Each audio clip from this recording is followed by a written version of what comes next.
Hi friends, ఈరోజు ఈ వీడియోలో సింగిల్ పీస్ అంబ్రిల్లా కుర్తీని ఈజీగా ఎలా కట్ చేసుకొని స్టిచ్ చేసుకోవాలో చూద్దాం. ఈ కుర్తీ కోసం వచ్చేసి నేను రేయాన్ ఫ్యాబ్రిక్ 3 మీటర్లు అయితే తీసుకున్నానండి. 3 మీటర్లు తీసుకున్నాము అంటే ఎవరికైనా కూడా సరిపోతుంది. ఇప్పుడైతే ఈ కుర్తీని ఈజీగా ఎలా కట్ చేసుకొని స్టిచ్ చేసుకోవాలో చూద్దాం. ఇప్పుడైతే ఫస్ట్ మనం ఈ క్లాత్ని ఓపెన్ చేసేసుకొని ఇలా ఫోల్డ్ చేసుకోవాలి. ఇలా ఫోల్డ్ చేసుకున్నప్పుడు ఈ ఓపెన్స్ రెండు కూడా మన వైపు ఉండాలి. ఫోల్డింగ్ వచ్చేసి మనకు ఆపోజిట్లో ఉండాలి. ఇలా ఫోల్డ్ చేసుకున్న తర్వాత ఇప్పుడు మరలా ఈ రైట్ సైడ్ నుంచి ఇలా ఫోల్డ్ చేసుకోవాలి.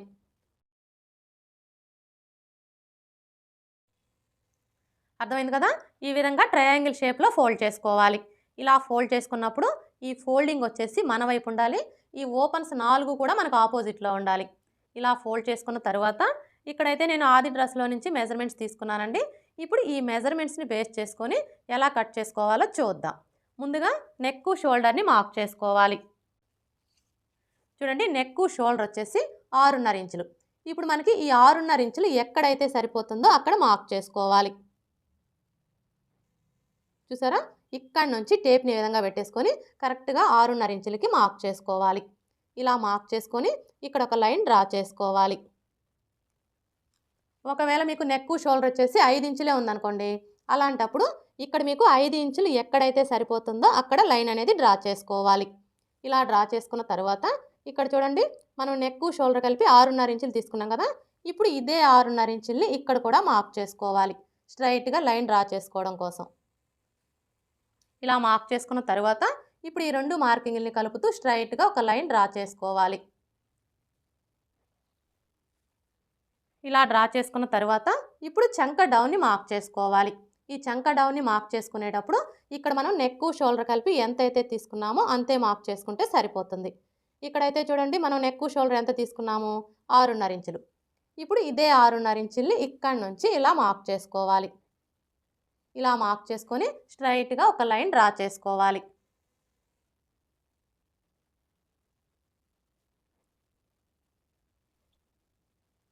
ఇలా డ్రా చేసుకున్న తర్వాత ఇప్పుడు చెస్ట్ లూజ్ని మార్క్ చేసుకోవాలి. చెస్ట్ లూజ్ వచ్చేసి 36 ఇంచులు. ఇప్పుడు ఈ 36 ఇంచుల్లో 4వ భాగాన్ని తీసుకొని ఇక్కడ మనం చెస్ట్ లూజ్ కోసం మార్క్ చేసుకోవాలి. 36 ఇంచుల్లో 4వ భాగం వచ్చేసి 9 ఇంచులు. ఇప్పుడు ఈ 9 ఇంచుల్ని ఇక్కడ నుంచి ఇలా మార్క్ చేసుకోవాలి. ఇలా మార్క్ చేసుకున్న తర్వాత ఖర్చు కోసం 1.5 ఇంచు ఎక్స్ట్రా మార్క్ చేసుకోవాలి. మీకు ఒకవేళ ఖర్చు కొంచెం ఎక్కువగా కావాలి అనుకుంటే మీరు 2 ఇంచెస్ కూడా మార్క్ చేసుకోవచ్చు. ఇలా మార్క్ చేసుకున్న తర్వాత ఇప్పుడు నడుము లూజ్ని మార్క్ చేసుకోవాలి. అయితే ఇక్కడ మనం నడుము లూజ్ అనేది ఎంత లెంత్లో మార్క్ చేసుకోవాలి అంటే చూడండి, ఇక్కడ నుంచి టేప్ని ఈ విధంగా పెట్టేసుకొని 14 ఇంచుల దగ్గరకు ఒక మార్క్ చేసుకోవాలి. అయితే ఇక్కడ మీకు ఒక డౌట్ రావచ్చు, ఎవరికైనా కూడా 14 ఇంచులకే మార్క్ చేసుకోవాలా అని చెప్పేసి. మ్యాక్సిమం ఎవరికైనా కూడా 14 ఇంచులు అనేది సరిపోతుందండి. ఒకవేళ హైట్ ఎక్కువగా ఉన్నారనుకోండి, అలాంటి వాళ్ళకి 15 ఇంచులకి మార్క్ చేసుకుంటే సరిపోతుంది. అదే బాగా హైట్ తక్కువగా ఉన్నారనుకోండి, అలాంటి వాళ్ళకి 13 ఇంచులకి మార్క్ చేసుకుంటే సరిపోతుంది. ఇలా మార్క్ చేసుకున్న తర్వాత ఇక్కడ ఒక లైన్ డ్రా చేసుకోవాలి.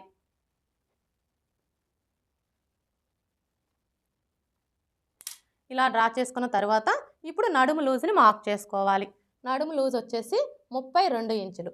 ఇప్పుడు ఈ 32 ఇంచుల్లో 4వ భాగాన్ని తీసుకోవాలి. 32 ఇంచుల్లో 4వ భాగం వచ్చేసి 8 ఇంచులు. ఇప్పుడు ఈ 8 ఇంచుల్ని ఇక్కడ నుంచి ఇలా మార్క్ చేసుకోవాలి. ఇలా మార్క్ చేసుకున్న తర్వాత ఖర్చు కోసం 1.5 ఇంచు ఎక్స్ట్రా మార్క్ చేసుకోవాలి. ఇలా మార్క్ చేసుకున్న తర్వాత ఇప్పుడు ఈ రెండు మార్కింగ్ని కలుపుతూ స్ట్రైట్గా ఒక లైన్ డ్రా చేసుకోవాలి. అలాగే ఈ రెండు మార్కింగ్ని కలుపుతూ స్ట్రైట్గా ఇంకొక లైన్ డ్రా చేసుకోవాలి. ఇలా డ్రా చేసుకున్న తర్వాత ఇప్పుడు ఈ కార్నర్కి మధ్యలో ఈ విధంగా ఒక మార్క్ చేసుకొని ఇక్కడ ఒక లైన్ డ్రా చేసుకోవాలి.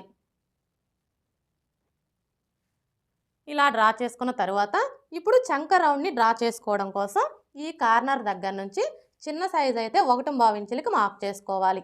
అదే పెద్ద సైజ్ అయితే 1.5 ఇంచులకి మార్క్ చేసుకోవాలి. ఇక్కడైతే చూడండి, మనకి నడుము లూజ్ వచ్చేసి ఎంత ఉంది, 32 ఇంచులు. అంటే ఇది మనకి పెద్ద సైజే కాబట్టి ఈ విధంగా 1.5 ఇంచులకి మార్క్ చేసుకోవాలి. ఇలా మార్క్ చేసుకున్న తర్వాత ఇప్పుడు మనం మార్క్ చేసుకున్న ఈ మార్కింగ్ని కలుపుతూ చంకరౌండ్ని డ్రా చేసుకోవాలి. ఈ చంకరౌండ్ని డ్రా చేసుకునేటప్పుడు ఈ స్కేల్ అయితే చాలా బాగా యూజ్ అవుతుందండి, ముఖ్యంగా బిగినర్స్కి. చూసారు కదా, ఇప్పుడు మనం మార్క్ చేసుకున్న ఈ మార్కింగ్ని టచ్ అవుతూ స్కేల్ని ఈ విధంగా పెట్టేసుకొని ఇలా ఈజీగా చంకరౌండ్ని డ్రా చేసుకోవచ్చు. ఇలా డ్రా చేసుకున్న తర్వాత ఇప్పుడు మనకి ఈ చంక రౌండ్ అనేది కరెక్ట్గా సరిపోయిందో లేదో ఒకసారి చెక్ చేసుకోవాలి. చంక రౌండ్ వచ్చేసి 8 ఇంచులు, అంటే ఇక్కడ మనకి 8 ఇంచులు రావాలి. ఇక్కడ మీరు కొలుచుకునేటప్పుడు షోల్డర్ ఖర్చు కోసం 1/2 ఇంచి వదిలేసి ఇక్కడ నుంచి టేప్ని ఈ విధంగా పెట్టేసుకొని చూడండి, మనం స్టిచ్చింగ్ చేసేటప్పుడు హ్యాండ్ జాయింట్ చేయాలంటే ఖర్చు కావాలి కాబట్టి ఖర్చు కోసం ఈ విధంగా 1/2 ఇంచి వదిలేస్తూ ఇలా కొలుచుకోవాలి. చూసారా, మనకు కరెక్ట్గా 8 ఇంచులు సరిపోయింది. ఇలా చెక్ చేసుకున్న తర్వాత ఇప్పుడు నెక్ వెడల్పుని మార్క్ చేసుకోవాలి. నెక్ వెడల్పు వచ్చేసి 3 ఇంచులు. ఇక మిగిలిన ఈ 3.5 ఇంచులు వచ్చేసి షోల్డర్ కోసం అనమాట. ఇప్పుడు ఫ్రంట్ నెక్ పొడవుని మార్క్ చేసుకోవాలి. అంటే ఇది వచ్చేసి మనకి ఫ్రంట్ పార్ట్ కాబట్టి ఫస్ట్ అయితే ఫ్రంట్ నెక్ పొడవుని మార్క్ చేసుకోవాలి. ఫ్రంట్ నెక్ పొడవు వచ్చేసి 5 ఇంచులు. చూడండి, ఇక్కడ నుంచి టేప్ని ఈ విధంగా పెట్టేసుకొని 5 ఇంచులకి మార్క్ చేసుకోవాలి. ఇప్పుడు ఇదే 5 ఇంచుల్ని ఇక్కడ కూడా మార్క్ చేసుకొని స్ట్రైట్గా ఒక లైన్ డ్రా చేసుకోవాలి. ఇలా డ్రా చేసుకున్న తర్వాత ఇక్కడ చూడండి, మనం నెక్ వెడల్పు వచ్చేసి 3 ఇంచులు తీసుకున్నాం కదా, ఇప్పుడు ఇదే 3 ఇంచుల్ని ఇక్కడ కూడా మార్క్ చేసుకొని స్ట్రైట్గా ఒక లైన్ డ్రా చేసుకోవాలి. ఇలా డ్రా చేసుకున్న తర్వాత ఇప్పుడు ఇందులో మీకు ఏ నెక్ కావాలి అనుకుంటే ఆ నెక్ని డ్రా చేసుకోవచ్చు. నేనైతే ఇక్కడ రౌండ్ షేపే డ్రా చేస్తున్నానండి.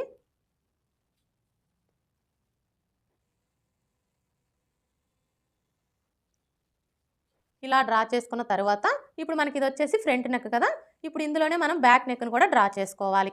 ఇక్కడ నేనైతే ఫ్రంట్ బ్యాక్ ఒకే నెక్ అయితే తీసుకుంటున్నానండి. అంటే ఫ్రంట్ నెక్ పొడవు వచ్చేసి 5 ఇంచులు తీసుకున్నాం కదా, బ్యాక్ నెక్ పొడవు కూడా నేను 5 ఇంచులే తీసుకుంటున్నానండి. అందుకని చెప్పేసి ఇక్కడ మనం ప్రత్యేకంగా బ్యాక్ నెక్ని డ్రా చేసుకోని అవసరం లేదండి. ఈ మార్కింగ్ మీదనే కట్ చేసుకున్నాము అంటే మనకి ఫ్రంట్ నెక్ బ్యాక్ నెక్ ఒకేసారి వచ్చేస్తాయి అన్నమాట. ఒకవేళ మీరు బ్యాక్ నెక్ పొడవు వచ్చేసి కొంచెం డీప్ పెట్టుకోవాలి అనుకుంటే మీరు 6 ఇంచులైనా మార్క్ చేసుకోవచ్చు. ఇలా మార్క్ చేసుకున్న తర్వాత ఇప్పుడు మనకి ఇది వచ్చేసి ఫ్రంట్ పార్ట్ కదా, ఫ్రంట్ పార్ట్కి లోతుని డ్రా చేసుకోవాలి. ఫ్రంట్ పార్ట్కి లోతుని డ్రా చేసుకునేటప్పుడు ఇక్కడ నుంచి టేప్ని ఈ విధంగా పెట్టేసుకొని 1/2 ఇంచ్కి మార్క్ చేసుకోవాలి. ఇలా మార్క్ చేసుకొని ఇప్పుడు మనం మార్క్ చేసుకున్న ఈ మార్కింగ్ని కలుపుతూ ఈ విధంగా ఫ్రంట్ పార్ట్కి లోతుని డ్రా చేసుకోవాలి. ఇలా డ్రా చేసుకున్న తర్వాత ఇప్పుడు డ్రెస్సు పొడవుని మార్క్ చేసుకోవాలి. డ్రెస్సు పొడవు వచ్చేసి 44 ఇంచులు. ఇప్పుడు ఈ 44 ఇంచులకి మనకి కింది వైపున అలాగే పై వైపున ఖర్చు కావాలి కాబట్టి ఖర్చుల కోసం 1 ఇంచి యాడ్ చేసుకోవాలి. 44 ఇంచులకి 1 ఇంచి యాడ్ చేసుకున్నాము అంటే 45 ఇంచులు వస్తుంది. ఇప్పుడు ఈ 45 ఇంచుల్ని ఇక్కడి నుంచి టేప్ని ఈ విధంగా పెట్టేసుకొని ఇలా మార్క్ చేసుకోవాలి.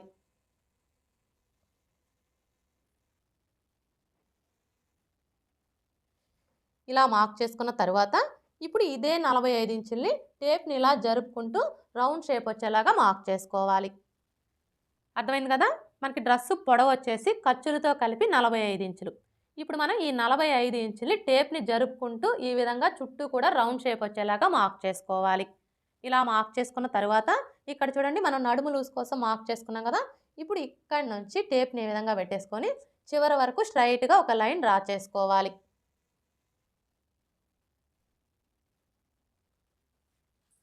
అర్థమైంది కదా, ఈ విధంగా స్ట్రైట్గా ఒక లైన్ డ్రా చేసుకోవాలి. ఇలా డ్రా చేసుకున్న తర్వాత ఇప్పుడు ఇక్కడ చూడండి, మనకి కార్నర్ కనిపిస్తుంది కదా, ఈ కార్నర్ దగ్గర కొంచెం కర్వ్ షేప్ వచ్చేలాగా ఇలా డ్రా చేసుకోవాలి.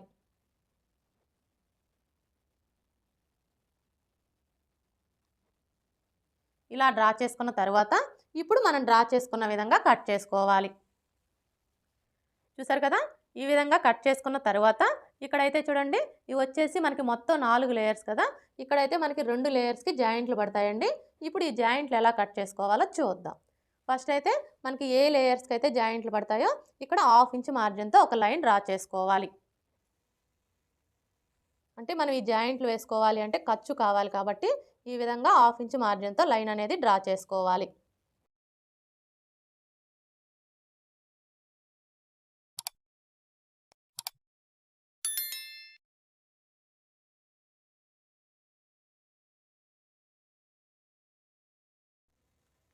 ఇలా డ్రా చేసుకున్న తర్వాత ఇప్పుడు ఈ మిగిలిన క్లాత్ని ఈ విధంగా ఫోల్డ్ చేసుకోవాలి. అంటే ఇక్కడ చూడండి మనకి జాయింట్లు వచ్చేసి 2 లేయర్స్కి పడుతున్నాయి కదా, ఇక్కడ కూడా మనం ఈ క్లాత్ని 2 లేయర్స్ వచ్చేలాగా ఫోల్డ్ చేసుకోవాలి. ఇలా ఫోల్డ్ చేసుకున్న తర్వాత ఈ విధంగా పెట్టేసుకోవాలి.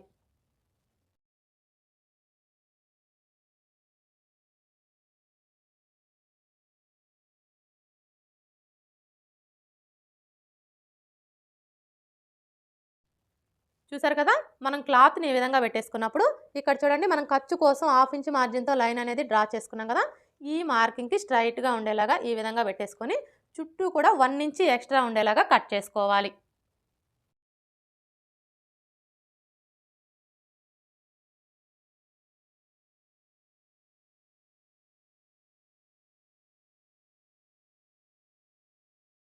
ఇలా కట్ చేసుకున్న తర్వాత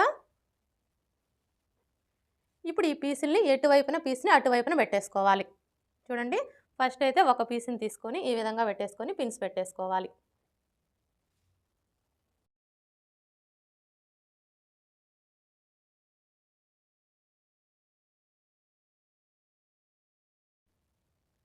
ఇప్పుడు ఇంకొక పీస్ని తీసుకొని ఈ విధంగా పిన్స్ పెట్టేసుకోవాలి.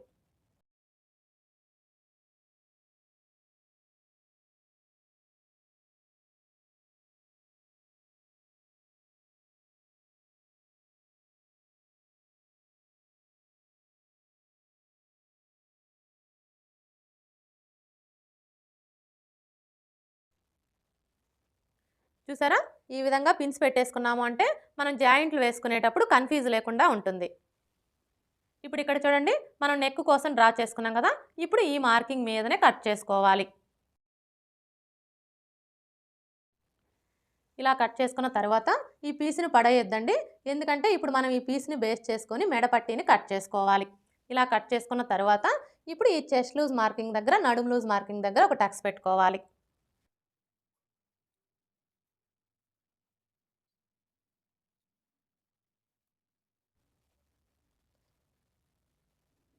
ఇలా టక్స్ పెట్టుకున్న తర్వాత ఇప్పుడు మనకి ఇది వచ్చేసి ఫ్రంట్ పార్ట్, ఈ లోపల ఉన్న పీస్ వచ్చేసి బ్యాక్ పార్ట్.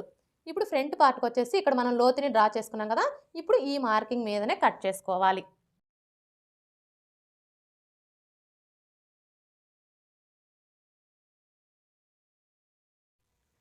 ఇలా కట్ చేసుకున్న తర్వాత ఇప్పుడు హ్యాండ్స్ని కట్ చేసుకోవాలి. హ్యాండ్స్ని కట్ చేసుకునే ముందు బ్యాక్ పార్ట్ యొక్క చంక రౌండ్ ఎంత ఉందో కొలుచుకోవాలి. ఎందుకంటే ఎప్పుడైనా సరే మనం హ్యాండ్స్ని కట్ చేసుకునేటప్పుడు అది బ్లౌజ్కి అయినా సరే డ్రెస్కి అయినా సరే బ్యాక్ పార్ట్ యొక్క చంక రౌండ్ని బేస్ చేసుకొని హ్యాండ్స్ని కట్ చేసుకున్నాము అంటే మనకి హ్యాండ్ ఫిట్టింగ్ అనేది పర్ఫెక్ట్గా వస్తుంది. అంటే మనం స్టిచ్చింగ్ చేసేటప్పుడు హ్యాండ్స్ జాయిన్ చేస్తాం కదా, అప్పుడు ఎక్కువ తక్కువలు అనేవి రాకుండా ఉంటాయి. ఇప్పుడైతే ఈ చంక రౌండ్ ఎలా కొలుచుకోవాలో చూద్దాం. చూడండి ఈ చంక రౌండ్ని కొలుచుకునేటప్పుడు ఇక్కడి నుంచి టేప్ని ఈ విధంగా పెట్టేసుకొని ఇలా కొలుచుకోవాలి. చూసారా, మనకి చంక రౌండ్ ఎంత వచ్చింది? 9.35 ఇంచులు. ఇప్పుడు ఈ 9.35 ఇంచుల్లో 1 ఇంచ్ తగ్గించుకోవాలి. 9.35 ఇంచుల్లో 1 ఇంచ్ తగ్గించుకున్నాము అంటే 8.35 ఇంచులు వస్తుంది. ఇప్పుడు ఈ 8.35 ఇంచుల్ని ఇక్కడ నోట్ చేసుకోవాలి. మీరు చంక రౌండ్ని కొలుచుకున్నప్పుడు ఎంతైతే వస్తుందో అందులోంచి 1 ఇంచ్ తగ్గించుకొని ఈ విధంగా నోట్ చేసుకోవాలి. అంటే ఇప్పుడు మనం హ్యాండ్స్ని కట్ చేసుకోవాలి అంటే క్లాత్ యొక్క వెడల్పు వచ్చేసి 8.35 ఇంచులు వచ్చేలాగా ఫోల్డ్ చేసుకోవాలన్నమాట. ఇప్పుడైతే హ్యాండ్స్ ఎలా కట్ చేసుకోవాలో చూద్దాం. చూడండి హ్యాండ్స్ని కట్ చేసుకునేటప్పుడు క్లాత్ని ఏ విధంగా ఫోల్డ్ చేసుకోవాలి అంటే ఈ ఓపెన్స్ వచ్చేసి మన వైపు ఉండాలి, ఫోల్డింగ్ వచ్చేసి మనకు ఆపోజిట్లో ఉండాలి. ఇలా ఫోల్డ్ చేసుకున్న తర్వాత ఇప్పుడు మరలా ఇలా ఫోల్డ్ చేసుకోవాలి. అంటే 4 మడతలు వచ్చేలాగా ఫోల్డ్ చేసుకోవాలి. ఇలా ఫోల్డ్ చేసుకున్న తర్వాత ఇప్పుడు మనకి క్లాత్ యొక్క వెడల్పు ఎంత ఉందో ఒకసారి కొలుచుకోవాలి. చూడండి మనకి క్లాత్ వెడల్పు వచ్చేసి 10.35 ఇంచులు ఉంది, కానీ మనకి ఎంత వెడల్పు రావాలి? ఇక్కడ నోట్ చేసుకున్నాం కదా, మనకి క్లాత్ వెడల్పు వచ్చేసి 8.35 ఇంచులు వస్తే సరిపోతుంది.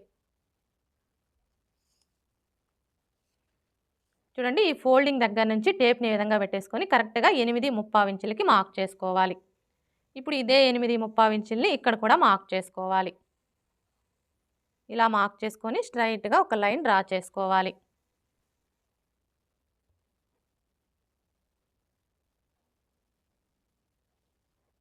అర్థమైంది కదా? ఈ విధంగా మనకి క్లాత్ ఎంత వెడల్పు అయితే కావాలో అంత వెడల్పు ఉండేలాగా చూసుకొని లైన్ అనేది డ్రా చేసుకోవాలి. ఇలా డ్రా చేసుకున్న తర్వాత ఇప్పుడు ఈ చివరన ఎడ్జెస్ సమానంగా ఉండడం కోసం ఒక లైన్ డ్రా చేసుకోవాలి. ఇలా డ్రా చేసుకొని ఈ ఎక్స్ట్రా క్లాత్‌ని కట్ చేసుకోవాలి.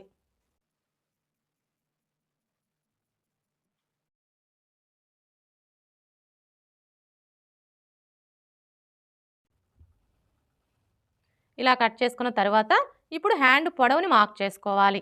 హ్యాండ్ పొడవు వచ్చేసి 16 ఇంచులు. ఇప్పుడు ఈ 16 ఇంచులకి మనకి కింది వైపున అలాగే పై వైపున ఖర్చు కావాలి కాబట్టి ఖర్చుల కోసం 1 ఇంచ్ యాడ్ చేసుకోవాలి. 16 ఇంచులకి 1 ఇంచ్ యాడ్ చేసుకున్నాము అంటే 17 ఇంచులు వస్తుంది. ఇప్పుడు ఈ 17 ఇంచుల్ని ఇక్కడి నుంచి ఇలా మార్క్ చేసుకోవాలి. ఇలా మార్క్ చేసుకున్న తర్వాత ఇప్పుడు ఇదే 17 ఇంచుల్ని ఇక్కడ కూడా మార్క్ చేసుకోవాలి. ఇలా మార్క్ చేసుకున్నాము అంటే స్ట్రైట్‌గా లైన్ డ్రా చేసుకోవడానికి ఈజీగా ఉంటుంది. ఇప్పుడు ఈ 2 మార్కింగ్‌ని కలుపుతూ స్ట్రైట్‌గా ఒక లైన్ డ్రా చేసుకోవాలి. ఇలా డ్రా చేసుకున్న తర్వాత ఇప్పుడు చంక డౌన్‌ని మార్క్ చేసుకోవాలి. ఈ చంక డౌన్‌ని మార్క్ చేసుకునేటప్పుడు ఇది మనకి ఏ సైజు అనే దాన్ని బట్టి మార్క్ చేసుకోవాలి. ఇది వచ్చేసి మనకి పెద్ద సైజే కాబట్టి 3.5 ఇంచులకి మార్క్ చేసుకోవాలి. అదే చిన్న సైజ్ అయితే 3 ఇంచులకి మార్క్ చేసుకోవాలి. ఇలా మార్క్ చేసుకొని ఇక్కడ ఒక లైన్ డ్రా చేసుకోవాలి. ఇలా డ్రా చేసుకున్న తర్వాత ఇప్పుడు హ్యాండ్ లూజ్‌ని మార్క్ చేసుకోవాలి. హ్యాండ్ లూజ్ వచ్చేసి 5 ఇంచులు. ఇప్పుడు ఈ 5 ఇంచుల్ని ఇక్కడి నుంచి ఇలా మార్క్ చేసుకోవాలి. ఇలా మార్క్ చేసుకున్న తర్వాత ఇప్పుడు చంక లూజ్‌ని మార్క్ చేసుకోవాలి. ఈ చంక లూజ్‌ని మార్క్ చేసుకునేటప్పుడు చూడండి, ముందుగా మనం కట్ చేసుకున్న ఈ బ్యాక్ పార్ట్‌ని కానీ ఫ్రంట్ పార్ట్‌ని కానీ తీసుకొని ఇక్కడ మనం ఖర్చు కోసం ఎంతైతే తీసుకున్నామో అదే ఖర్చుని ఇక్కడ మార్క్ చేసుకున్నాము అంటే మనకి చంక లూజ్ అనేది కరెక్ట్‌గా వచ్చేస్తుంది. ఇక్కడైతే చూడండి, మనం ఖర్చు కోసం ఎంత తీసుకున్నాము? 1.5 ఇంచులు. ఇప్పుడు ఈ 1.5 ఇంచుల్ని ఇక్కడి నుంచి ఇలా మార్క్ చేసుకోవాలి. ఇలా మార్క్ చేసుకున్న తర్వాత ఇప్పుడు ఈ 2 మార్కింగ్‌ని కలుపుతూ స్ట్రెయిట్‌గా ఒక లైన్ డ్రా చేసుకోవాలి. ఇలా డ్రా చేసుకున్న తర్వాత ఇప్పుడు ఇక్కడ చూడండి, మనం ఖర్చు కోసం 1.5 ఇంచులు తీసుకున్నాం కదా! ఇప్పుడు ఇదే 1.5 ఇంచుల్ని ఇక్కడ కూడా మార్క్ చేసుకొని స్ట్రెయిట్‌గా ఇంకొక లైన్ డ్రా చేసుకోవాలి.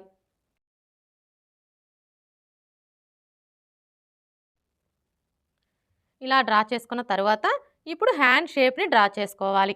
ఈ హ్యాండ్ షేప్‌ని డ్రా చేసుకోవడం కోసం ఈ ఫోల్డింగ్ దగ్గర నుంచి ఇది వచ్చేసి మనకి పెద్ద సైజ్ కాబట్టి 2.5 ఇంచులకి మార్క్ చేసుకోవాలి.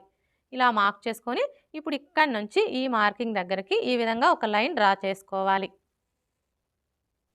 ఇలా డ్రా చేసుకున్న తర్వాత ఇప్పుడు ఈ కార్నర్ దగ్గర నుంచి ఒక పావించి కిందికి మార్క్ చేసుకోవాలి. ఇప్పుడు మరలా ఈ ఫోల్డింగ్ దగ్గర నుంచి ఇది వచ్చేసి మనకి పెద్ద సైజ్ కాబట్టి 1.5 ఇంచులకి మార్క్ చేసుకోవాలి. ఇలా మార్క్ చేసుకున్న తర్వాత ఇప్పుడు ఈ మార్కింగ్ దగ్గర నుంచి స్టార్ట్ చేసుకొని ఈ మార్కింగ్ని కలుపుతూ ఇలా కొంచెం కొంచెం డౌన్ చేసుకోవాలి. ఇప్పుడు మరలా ఇక్కడి నుంచి ఇలా ఒక పావించి కిందికి డౌన్ చేసుకోవాలి. ఇప్పుడు మనం మార్క్ చేసుకున్న విధంగా కట్ చేసుకోవాలి.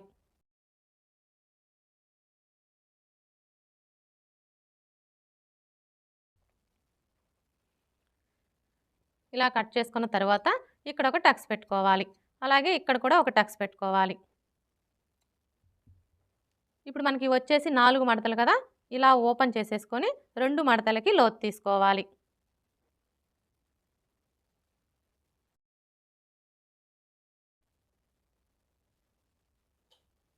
చూడండి, హ్యాండ్స్‌కి లోతు తీసుకునేటప్పుడు ఫస్ట్ అయితే ఈ టక్స్ దగ్గర నుంచి టేప్‌ని ఈ విధంగా పెట్టేసుకొని 1 ఇంచ్‌కి ఒక మార్క్ చేసుకోవాలి. ఇలా మార్క్ చేసుకున్న తర్వాత ఇప్పుడు మరలా ఈ టక్స్ దగ్గర నుంచి ఇక్కడ మనం 1 ఇంచ్‌కి మార్క్ చేసుకున్నాం కదా! ఈ మార్కింగ్ దగ్గరికి ఇలా ఫోల్డ్ చేసుకోవాలి. ఇలా ఫోల్డ్ చేసుకొని ఈ ఫోల్డింగ్ దగ్గర ఒక మార్క్ చేసుకోవాలి. ఇలా మార్క్ చేసుకున్న తర్వాత ఇప్పుడు లోతు తీసుకోవడం కోసం 3/4 ఇంచ్‌కి మార్క్ చేసుకోవాలి. ఏ సైజు వారికైనా సరే ఈ విధంగా మనం లోతు అనేది 3/4 ఇంచ్ తీసుకున్నాము అంటే మనకి చంక దగ్గర ముడతలు అనేవి రాకుండా ఉంటాయి. ఒకవేళ బాగా సన్నగా ఉన్నారనుకోండి, అలాంటి వాళ్ళకి 1/2 ఇంచ్ తీసుకుంటే సరిపోతుంది. ఇక మిగతా ఎవరికైనా కూడా 3/4 ఇంచ్ తీసుకుంటే సరిపోతుంది. ఇప్పుడు ఈ టక్స్ దగ్గర నుంచి ఈ మార్కింగ్ దగ్గరికి ఈ విధంగా కలిపేసుకోవాలి. ఇప్పుడు మరలా ఇక్కడి నుంచి స్టార్ట్ చేసుకొని ఇక్కడ మనం 1 ఇంచ్‌కి మార్క్ చేసుకున్నాం కదా! ఈ మార్కింగ్ దగ్గరికి ఇలా కలిపేసుకోవాలి. ఇప్పుడు మనం మార్క్ చేసుకున్న విధంగా కట్ చేసుకోవాలి. ఇలా కట్ చేసుకున్న తర్వాత మనం లోతు తీసుకున్న వైపున గుర్తు కోసం ఈ విధంగా ఒక టక్స్ పెట్టుకోవాలి. హ్యాండ్స్ ఎలా కట్ చేసుకోవాలో చూసారు కదా! ఇప్పుడు మెడపట్టి ఎలా కట్ చేసుకోవాలో చూద్దాం. చూడండి, మెడపట్టీని కట్ చేసుకునేటప్పుడు ఫస్ట్ అయితే క్లాత్‌ని ఇలా ఫోల్డ్ చేసుకోవాలి. అంటే ఈ ఫోల్డింగ్ వచ్చేసి మన వైపు ఉండాలి. ఈ ఓపెన్స్ వచ్చేసి మనకు ఆపోజిట్‌లో ఉండాలి. ఇలా ఫోల్డ్ చేసుకున్న తరువాత ఇప్పుడు ఈ పీస్‌ని తీసుకొని ఈ విధంగా పెట్టేసుకోవాలి. అంటే మనం నెక్‌ని కట్ చేసుకున్నాం కదా! ఈ నెక్ పీస్‌ని తీసుకొని ఈ విధంగా పెట్టేసుకోవాలి. మనం నెక్ పీస్‌ని ఈ విధంగా పెట్టేసుకున్నప్పుడు ఈ నెక్ పీస్ యొక్క ఫోల్డింగు, అలాగే క్లాత్ యొక్క ఫోల్డింగు 2 కూడా ఒకే వైపునకు ఉండేలాగా చూసుకోవాలి. ఇలా పెట్టేసుకొని ఇప్పుడు మనకి ఈ నెక్ పీస్ ఎలా అయితే ఉందో యాజ్ ఇట్ ఈస్‌గా చుట్టూ కూడా అలాగే మార్క్ చేసుకోవాలి. ఇలా మార్క్ చేసుకున్న తర్వాత ఇప్పుడు మెడపట్టి వెడల్పుని మార్క్ చేసుకోవాలి. మెడపట్టి వెడల్పు వచ్చేసి నేను 1.25 ఇంచులకి మార్క్ చేసుకుంటున్నానండి. మీకు ఒకవేళ ఇంకొంచెం వెడల్పుగా కావాలి అనుకుంటే మీరు 1.5 ఇంచులకు కూడా మార్క్ చేసుకోవచ్చు. చూసారా, నెక్ రౌండ్ చుట్టూ కూడా ఇలా 1.25 ఇంచులు ఉండేలాగా మార్క్ చేసుకోవాలి.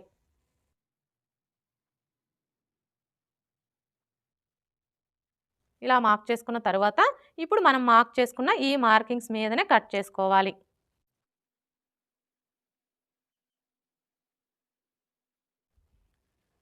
మెడపట్టి ఎలా కట్ చేసుకోవాలో చూసారు కదా! ఇదే విధంగా ఇంకొక పీస్ కూడా కట్ చేసుకోవాలి.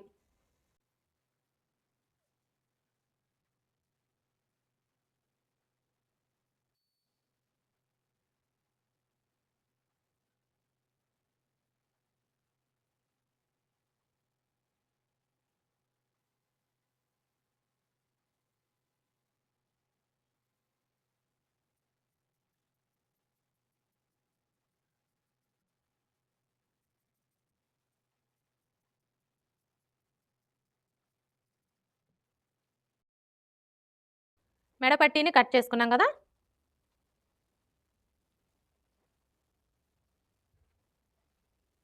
ఇప్పుడు ఇక్కడ చూడండి, మనకి కింది వైపునైతే జాయింట్లు పడతాయి కదా! ఇప్పుడు ఈ జాయింట్‌ని స్టిచ్ చేసుకోవాలి. చూసారా? ఈ విధంగా జాయింట్లు స్టిచ్ చేసుకున్న తర్వాత ఇప్పుడు ఈ ఎక్స్‌ట్రా క్లాత్ మొత్తం కట్ చేసుకోవాలి.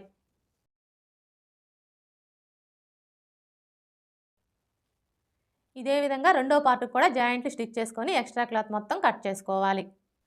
ఈ విధంగా జాయింట్లు స్టిచ్ చేసుకున్న తర్వాత ఇప్పుడు మెడపట్టీని స్టిచ్ చేసుకోవాలి. ముందుగా ఫ్రంట్ నెక్‌కి మెడపట్టీని స్టిచ్ చేసుకోవాలి. చూడండి, ఈ మెడపట్టీని స్టిచ్ చేసుకునేటప్పుడు మెడపట్టీకి right side, wrong side check చేసుకొని రాంగ్ సైడ్ వచ్చేసి పై వైపునకు ఉండేలాగా ఈ విధంగా పెట్టేసుకొని చుట్టూ కూడా ఒక పావించి ఫోల్డ్ చేసుకొని స్టిచ్ చేసుకోవాలి.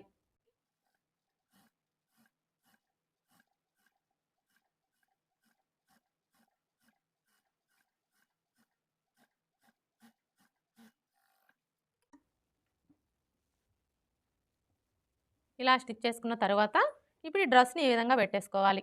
అంటే మెయిన్ క్లాత్ వచ్చేసి పై వైపునకు ఉండేలాగా ఈ విధంగా పెట్టేసుకోవాలి. ఇలా పెట్టేసుకున్న తరువాత ఇప్పుడు ఈ మెడ పట్టీని తీసుకొని ఇక్కడ చూడండి, మనకు ఒకవైపున ఖర్చు కనిపిస్తుంది కదా! ఈ ఖర్చు కనపడే వైపు వచ్చేసి పై వైపునకు ఉండేలా చూసుకొని ఇక్కడి నుంచి ఈ విధంగా పెట్టేసుకొని పావించి మార్జిన్‌తో స్టిచ్ చేసుకోవాలి. నెక్ రౌండ్ చుట్టూ కూడా ఒకే ఖర్చు ఉండేలాగా చూసుకుంటూ స్టిచ్ చేసుకోవాలి.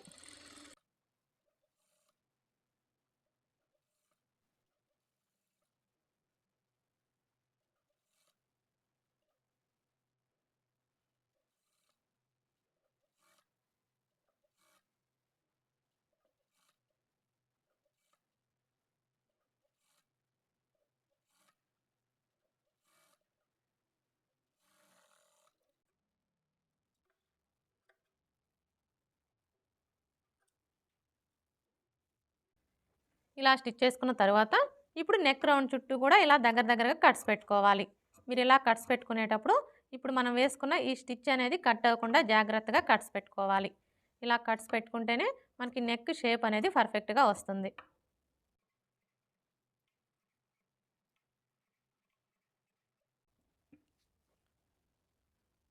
ఇలా కట్స్ పెట్టుకున్న తర్వాత ఇప్పుడు ఈ మెడ పట్టీని ఇలా ఫోల్డ్ చేసుకొని ఇంకొక స్టిచ్ వేసుకోవాలి. మీరు ఈ స్టిచ్ వేసుకునేటప్పుడు డ్రెస్ మీద పడకుండా స్టిచ్ చేసుకోవాలి.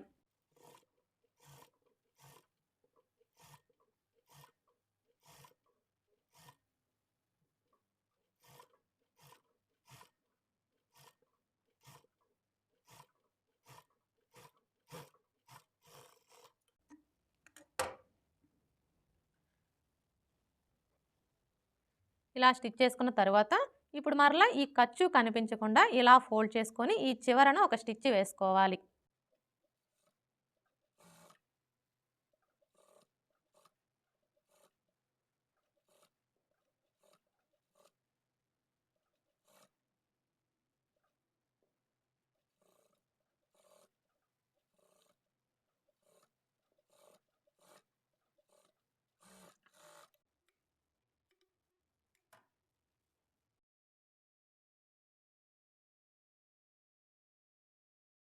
ఫ్రంట్ నెక్‌కి మెడపట్టీని స్టిచ్ చేసుకున్నాం కదా! ఇదే విధంగా బ్యాక్ నెక్‌కి కూడా మెడపట్టీని స్టిచ్ చేసుకోవాలి.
బ్యాక్ నెక్ కూడా మెడపట్టీని స్టిచ్ చేసుకున్నాం కదా!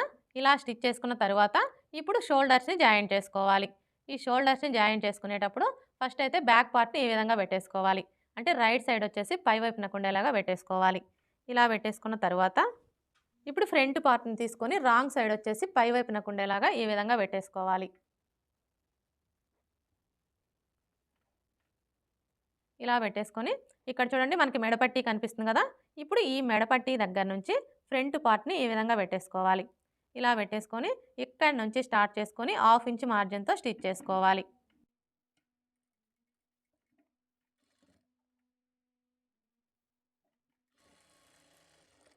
ఇప్పుడు ఇదే స్టిచ్ మీద ఇంకొక స్టిచ్ వేసుకోవాలి.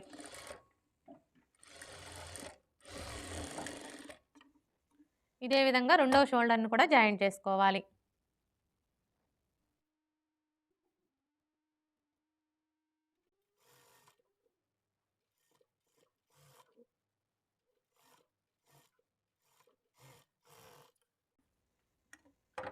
రెండవ షోల్డర్‌ని కూడా జాయింట్ చేసుకున్నాం కదా! ఇలా జాయింట్ చేసుకున్న తరువాత ఇప్పుడు ఇక్కడ చూడండి మనకి మెడపట్టీ కనిపిస్తుంది కదా!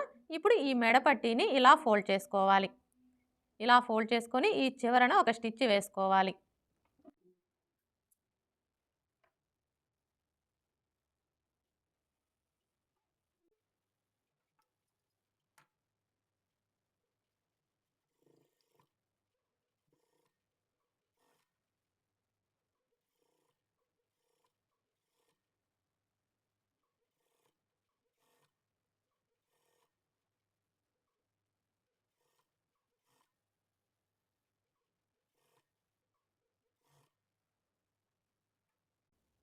ఇప్పుడు మరలా ఇక్కడికొచ్చేసరికి ఈ మెడపట్టీని ఇలా ఫోల్డ్ చేసుకొని స్టిచ్ చేసుకోవాలి.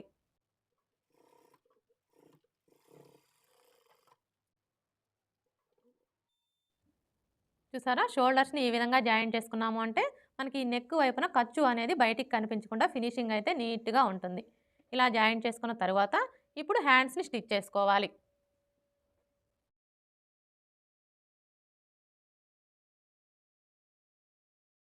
చూడండి హ్యాండ్స్‌ని స్టిచ్ చేసుకునేటప్పుడు ఫస్ట్ ఒక హ్యాండ్‌ని తీసుకొని ఈ విధంగా పెట్టేసుకోవాలి. అంటే రాంగ్ సైడ్ వచ్చేసి పై వైపునకు ఉండేలాగా ఈ విధంగా పెట్టేసుకోవాలి. ఇలా పెట్టేసుకున్న తరువాత ఈ చివరన ఒక పావించి ఫోల్డ్ చేసుకొని స్టిచ్ చేసుకోవాలి.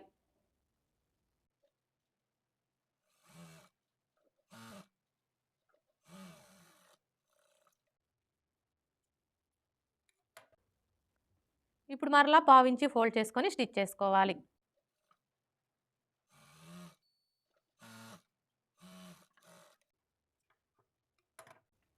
హ్యాండ్ ఎలా స్టిచ్ చేసుకోవాలో చూసారు కదా. ఇదే విధంగా రెండో హ్యాండ్ కూడా స్టిచ్ చేసుకోవాలి. రెండో హ్యాండ్ని స్టిచ్ చేసుకునేటప్పుడు కూడా రాంగ్ సైడ్ వచ్చేసి పై వైపున ఉండేలా చూసుకొని ఈ విధంగా ఒక పావించి ఫోల్డ్ చేసుకొని స్టిచ్ చేసుకోవాలి. ఇప్పుడు మరలా పావించి ఫోల్డ్ చేసుకొని స్టిచ్ చేసుకోవాలి.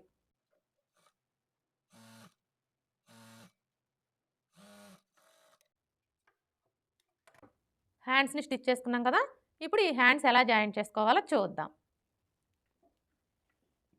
చూడండి, హ్యాండ్స్ని జాయింట్ చేసుకునేటప్పుడు ముందుగా మనం స్టిచ్ చేసుకున్న డ్రెస్ని ఈ విధంగా పెట్టేసుకోవాలి.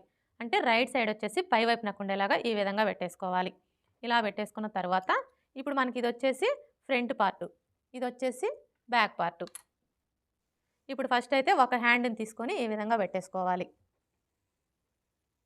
చూడండి, మనం హ్యాండ్ని ఈ విధంగా పెట్టేసుకున్నప్పుడు హ్యాండ్ పీస్ యొక్క రైట్ సైడు అలాగే డ్రెస్ పీస్ యొక్క రైట్ సైడు రెండు కూడా ఒకే వైపున ఉండేలాగా చూసుకోవాలి.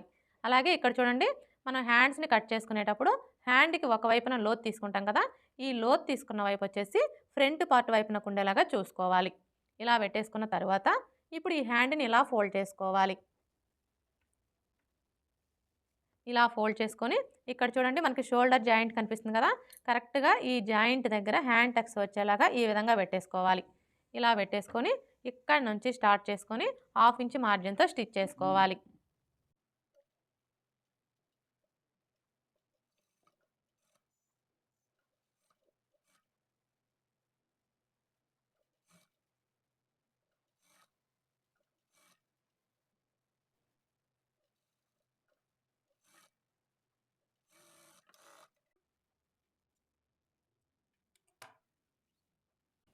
ఇలా స్టిచ్ చేసుకున్న తర్వాత ఇప్పుడు మరలా ఇక్కడ నుంచి స్టార్ట్ చేసుకొని ఇటువైపును కూడా అదే విధంగా స్టిచ్ చేసుకోవాలి.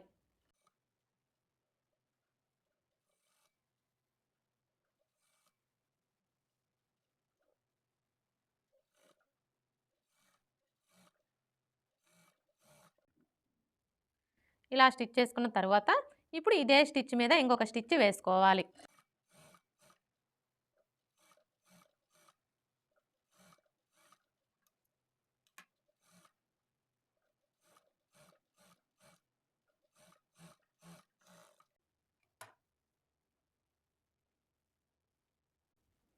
హ్యాండ్ ఎలా జాయింట్ చేసుకోవాలో చూసారు కదా. ఇదే విధంగా రెండో హ్యాండ్ కూడా జాయింట్ చేసుకోవాలి. రెండో హ్యాండ్ కూడా జాయింట్ చేసుకున్నాం కదా. ఇలా జాయింట్ చేసుకున్న తర్వాత ఇప్పుడు సైడ్ జాయింట్ని స్టిచ్ చేసుకోవాలి. ఈ సైడ్ జాయింట్ని స్టిచ్ చేసుకునేటప్పుడు డ్రెస్సుని ఖర్చుల వైపుకి ఫోల్డ్ చేసుకోవాలి. అర్థమైంది కదా. సైడ్ జాయింట్ని స్టిచ్ చేసేటప్పుడు డ్రెస్ని ఈ విధంగా ఖర్చుల వైపుకి ఫోల్డ్ చేసుకోవాలి. ఇలా ఫోల్డ్ చేసుకున్న తర్వాత ఇప్పుడు ఖర్చుని మార్క్ చేసుకోవాలి. ఖర్చు వచ్చేసి మనం 1.5 ఇంచులు తీసుకున్నాం కదా. చూడండి, ఈ విధంగా 1.5 ఇంచులు ఉండేలాగా మార్క్ చేసుకోవాలి. నడుము దగ్గర వరకు మనకి ఖర్చు అనేది 1.5 ఇంచులు ఉండేలాగా మార్క్ చేసుకోవాలి. కానీ ఈ కింది వైపు వచ్చేసి 1/2 ఇంచ్ కానీ 3/4 ఇంచ్ కానీ ఉండేలాగా మార్క్ చేసుకోవాలి. ఇలా మార్క్ చేసుకున్నాము అంటే మనకి సైడ్ జాయింట్లు వేసుకోవడానికి ఈజీగా ఉంటుంది. ఇప్పుడు మనం మార్క్ చేసుకున్న ఈ మార్కింగ్ మీదనే స్టిచ్ చేసుకోవాలి. అర్థమైంది కదా. ఇప్పుడు మనం మార్క్ చేసుకున్న ఈ మార్కింగ్ మీదనే స్టిచ్ చేసుకోవాలి. ఇలా స్టిచ్ చేసుకున్న తర్వాత ఇప్పుడు మరలా 1/4 ఇంచ్ మార్జిన్తో ఇంకొక 2 స్టిచ్చెస్ వేసుకోవాలి. ఇక్కడైతే నేను ఆల్రెడీ స్టిచ్ చేసేసానండి. ఇలా స్టిచ్ చేసుకున్న తర్వాత ఇప్పుడు ఇదే విధంగా రెండో వైపును కూడా సైడ్ జాయింట్ని స్టిచ్ చేసుకోవాలి. రెండో వైపును కూడా స్టిచ్ చేసుకున్న తర్వాత ఈ కింది వైపున వచ్చేసి మీరు పీకో కావాలి అనుకుంటే పీకో చేసుకోవచ్చు. పీకో మిషన్ లేదు అనుకుంటే ఈ విధంగా ఫోల్డ్ చేసుకునైనా స్టిచ్ చేసుకోవచ్చు. ఇక్కడ నేనైతే పీకోనే చేస్తున్నానండి.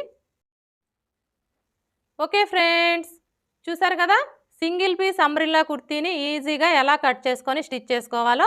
ఈ వీడియో కనుక మీకు నచ్చినట్లయితే లైక్ చేయండి, షేర్ చేయండి, అలాగే సబ్స్క్రైబ్ చేసుకోండి. Thanks for watching.